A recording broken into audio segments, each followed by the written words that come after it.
مجھ میں اور اب پوچھنے کی گنجائش نہیں ہے. میرے ساتھ اور میری بہنیں اور بھی ام زینب و کلثوم بھی تھی. ایک بار سید سجاد تڑپ کے کہتے ہیں علی و بطول کی بیٹیاں ساتھ تھی، لیکن چچا ہم بازار شام گئے. سید سجاد ایک بار رو پڑتے ہیں، کہتے ہیں ہم یزید جیسوں کے دربار بھی گئے.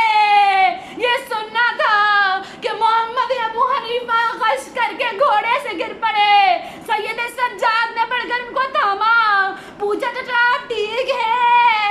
ارے محمد ابو حنیفہ کہتے ہیں اے بزرگ شخص تو کون ہے؟